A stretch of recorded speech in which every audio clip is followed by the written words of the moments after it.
Everybody, I'm Garrett Baldwin at Me and the Money Printer on Substack. I'm also the host of the wonderfully written Postcards from the Edge of the World. I'm here today to talk about what we are calling the macro stack. And this is a very important conversation for us because this is the framework that we actually use to pay attention to what's going on the macro side of the financial markets. This is not about headlines and not about narratives. This is about the plumbing of the financial system. And this is where the real signals live in the markets themselves and where you can actually go to find this information yourself. You don't need me. There are no secrets here. The big question when we talk about the concept of liquidity, and this is very important before we get to the signals, what do we even mean by this term? Because a lot of people actually get it wrong. Liquidity isn't cash, it's not income, it's not wealth, it's room to breathe, it's permission to borrow, permission to take risk, permission to expand, permission to even spend money. Think about it this way. You have a job. Let's say that that job goes away in 2 months. Well, that lifestyle that you led, the ability to borrow for a new car, the ability to spend on that vacation, or the ability to have money with some surprise that pops up in the near future, that's really what this is about, being liquid, feeling like you're comfortable. Because the moment that that revenue stream or that expected cash flow goes away, well, obviously, that is going to tighten things up for your purse strings. Now, think about this on the $1 trillion levels for the global financial system. Within the realm of liquidity, there are two types of liquidity. The first is market liquidity, and this is what most people think of when they think of this term. It's whether or not you can sell something. Can I take something to a market and be able to sell it for maybe the price that I bought it or near where I bought it? We talk about liquid and illiquid stocks. We talk about wide bid ask spreads. A company like Apple is much easier to sell into the market than it is, say, a company that is a very small cap stock. And the liquidity question is difficult of what is this actually worth? Can you get out of that position without the price really moving against you quickly? That matters. But that's not actually the liquidity that I'm talking about when I use this term. I'm talking about a concept known as funding liquidity. And this comes from a variety of sources that I'll discuss in a moment. But the question is, can you borrow against that asset? Can the system create new credit in the process? That's what really moves markets because the expansion of credit in the financial system ends up into risk assets. So when funding liquidity contracts, when it becomes harder to borrow money on existing assets, that actually makes it more difficult for this market to remain elevated. That is what happens. Ultimately, when liquidity contracts, everything tends to follow. And it doesn't matter what earnings looks like. It doesn't matter what the Fed says. If the financial plumbing of the system is broken or the water's not moving through the pipes as quickly, risk assets are really in trouble. Now, there's a framework from where this liquidity comes from, and this comes from cross-border capital and a number of other sources that we're going to discuss in a moment. But four places are really the places to look. The first is the Federal Reserve, because they control borrowing costs and they are the backstop of the financial system. As I've said, the Fed seems more interested in providing stability to the global financial system than that dual mandate that we talk about on a day-to-day basis around labor and inflation. They are not the only player, and frankly, they're not necessarily the most important player as at all. The government is increasingly more important. This is why Scott Bessent is the name you know, and not as much around Jerome Powell or Kevin Warsh. The government is very underappreciated because there is a relationship between deficits and the returns of the broader market. It's not about how much they spend, but really it's about how they finance the financial system. The composition of Treasury issuance is really important. And back in 2017, when we passed the Tax Cuts and Jobs Act, we needed to fund that deficit and the debt that was going to follow. And instead of using the traditional 5, 10, 20-year bonds, we focused more on getting short issuance, short-term treasury bills between 3 months and 1 year in order to finance that. And all of that is rolled over on a regular basis. That increases capital and credit in the system. And as we've seen, about 11% of the total amount of debt treasury issuance in 2017 was in T-bills. Bank of America expects that number to hit somewhere around 25% in the near future. The next one is banks, and banks lend when the math works and when the rules allow them. So sometimes government makes it more difficult for banks to do what banks do. And sometimes the math doesn't work. Think a Silicon Valley Bank environment. Think about an environment where the reserve ratio may be increased. Also, think about a situation like right now where it is tax season and more money is going to be pulled out of the banking system to pay taxes. That can put strain on the balance sheets of those banks. Now, it's important to note that the constraints determine how much credit the banking system can actually create, which is why this last element is now more important than ever. And that is the shadow banking system. I've written about the shadow banking system going back to the work done by Zoltan Posner at the New York Federal Reserve. And I talked a little bit about what capital, cross-border capital, is discussed in the past with shadow banking and the $109 trillion in global financing that is run through that system, according to Hal. Some other metrics are a little bit lower, but it is important to note that there is a significant relationship between that liquidity, that capital, and the performance of broader markets. When we talk about shadow banking, we're talking about money markets, hedge funds, pension funds, private equity, and of course, private equity today. And this is the part of the system that a lot of people never see, but it's where the real leverage in the system lies.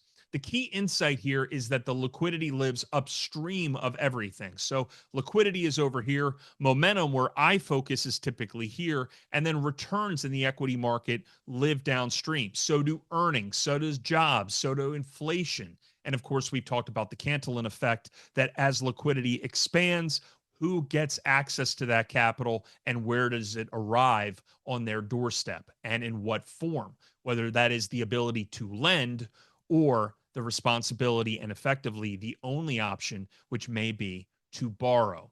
It is all about liquidity and everything downstream, and there is no other thing above the importance of this in the rainfall metric. Global liquidity measures a variety of different things. One, and it's very important to know, global liquidity, specifically cross-border dollar availability. It's not enough just to look at a central bank balance sheet on the aggregate. What matters is how dollars move through various jurisdictions, things like the dollar system, things like swap lines, cross-border lending. That's where the real signal lives. And the primary places where I go to try to access this data and interpret this data and translate it to people, to investors like you, both at the institutional and retail level, there are five sources that I think are very critical that you should follow. Jeff Snyder at Eurodollar University does a great job. One of the best persons in terms of mechanics of the offshore dollar system, a deeper understanding into how dollar liquidity actually functions outside the Fed's direct reach. If you don't understand the Eurodollar system, you're not going to understand the global financial system.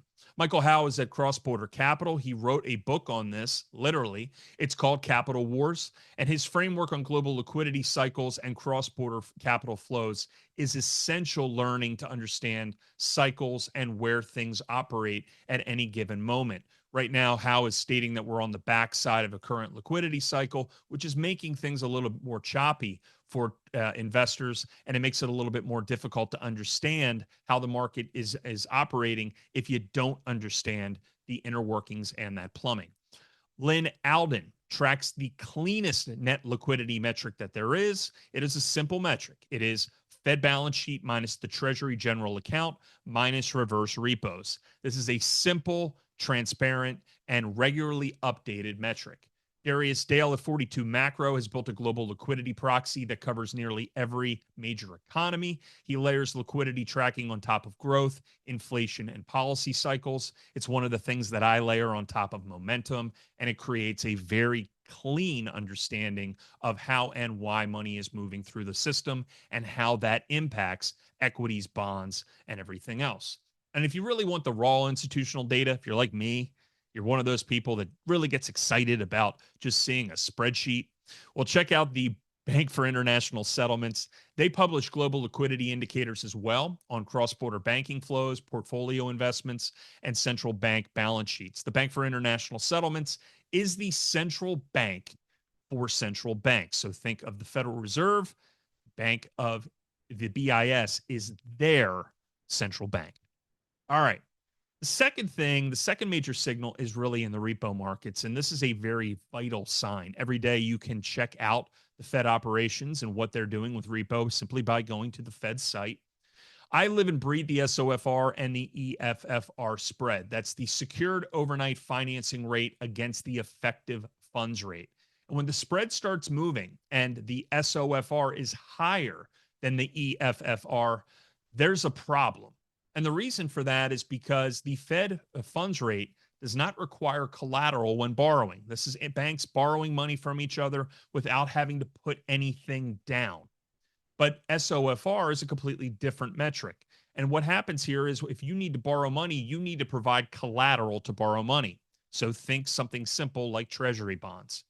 When a network that requires collateral costs more money to borrow than it does for something that is uncollateralized, that's a problem. And the reason for that is think about a loan shark during at any point basically charging less than a local pawn shop.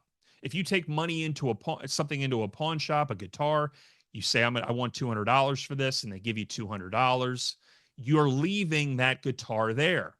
But if you go and you say to a loan shark, I want $200, and they give you 201,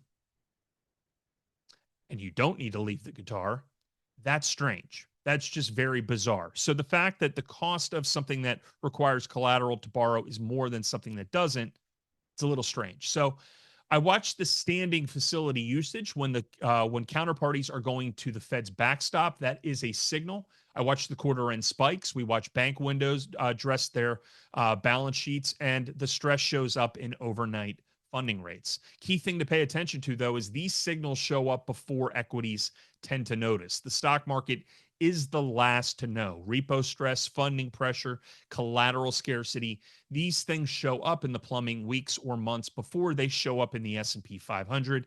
And once again, since liquidity lives upstream, it will impact momentum at a later date. It's been there. It's been a long 3 months of this, obviously, going back to what happened at the end of the third quarter and fourth quarter of 2025.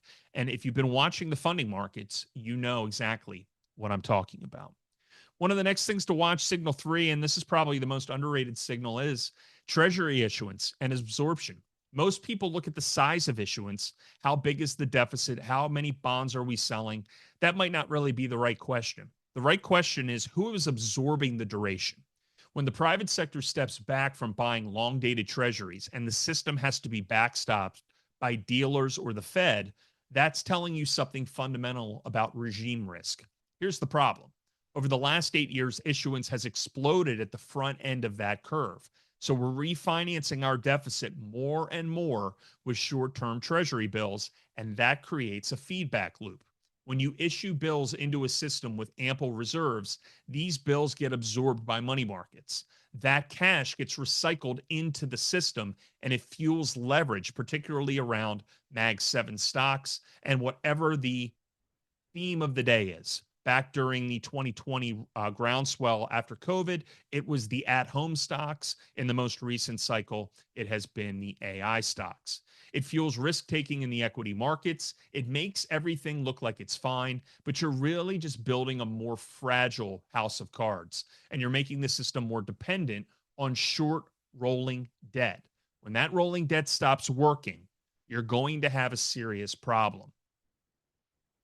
Now, funding pressure is very important. FX funding pressure or Forex pressure is critical. And I want you to remember one thing from this slide. Interest rates are not the cost of money. Forex is. The cost of the dollar against other currencies around the globe, that balance that happens is very, very critical to understanding how things are refinanced. Now, it's very important to note that when a strong dollar hits, that's a problem because the dollar is one of the, if not the most important, refinancing mechanisms in the global financial markets. And once again, a lot of people need to settle in dollars for trade. Interest rates are not the cost of money. Remember that. So most people think about monetary policy in terms of interest rates. The Fed will raise rates and cut rates. The ECB will raise and cut rates. That's not where the real story is. The real story, the real cost shows up in those currency markets, in cross currency basis swaps, in the price of hedging dollar exposure. Currency stress is a liquidity story that is a completely different channel.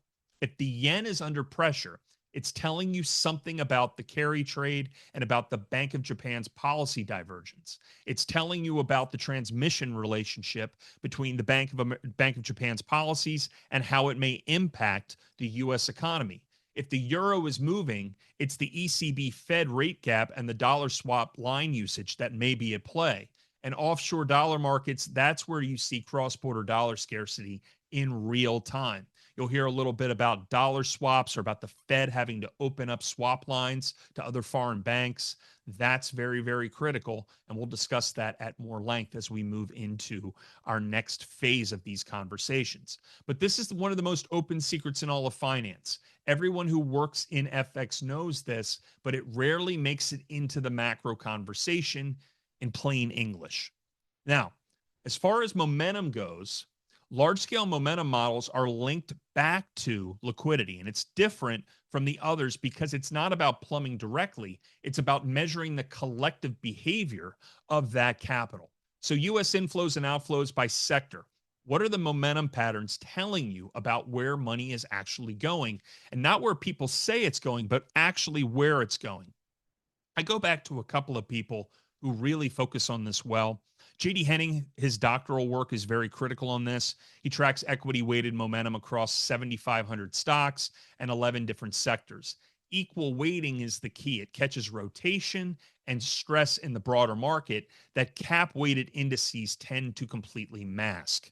Lowry Research has been doing supply and demand breadth analysis since the Great Depression. It's the oldest continually published technical advisory in the country. It has a different methodology, but the same question. Where is the real buying and selling pressure? Tom Lee at Fundstrat uses breadth, thrust, and sector rotation signals. It's more top down, but sector flow awareness is baked into the framework. And to be honest with you, you can build your own. You can go out, you can get into Claude, you can take analysis from various academic reports. You can look at value and momentum is everywhere, a great report written by Cliff Asness. You can look at the momentum reports that have been written by Grant Henning. You can analyze my work. You can look at a lot of different places and build a momentum structure that helps you identify inflows and outflows at the S&P 500 level, at the sector level, even at the Russell 2000 level. And that can help give you conviction and help you assess, once you see what is happening with the central banks and liquidity flows, how that money is spilling into individual sectors and, of course, downstream into performance-based assets. The key thing is, are we seeing rotation into value? Are we seeing it into momentum? Are we seeing it into performance? Are we seeing it into whatever people are defining as quality? There's a lot of different ways to analyze this, but this all goes back to liquidity first and takes me to my momentum model, which allows me to have an on-off switch for the market and gives me a little bit more conviction about trying to identify the optimal times to take a long position. Once again, as I noted, momentum is heavily influenced by liquidity, which means if the Federal Reserve does engage in quantitative easing, that is going to help fund and flow and drive momentum much, much higher, which has been a major story since 2008.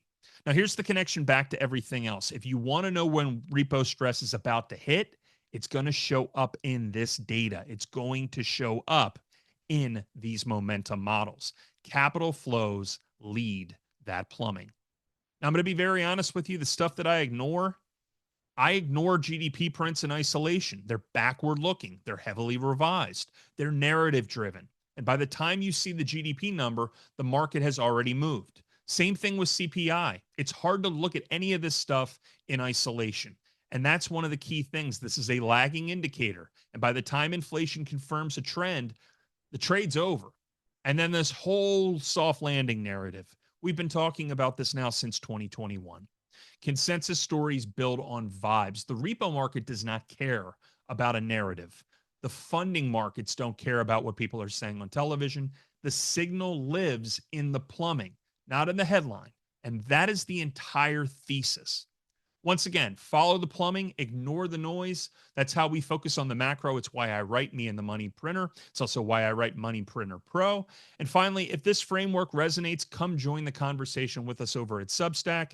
Every morning, I'm going to be doing a video for free subscribers, but I also am going to dive deeper into these macro stories of liquidity, momentum, our indicator on a day-to-day basis, and of course, following what insiders are doing with their money. I want to thank you for taking the time today to learn a little bit about how liquidity works. Our next one in the conversation will be about momentum, followed by insider buying. Enjoy your day.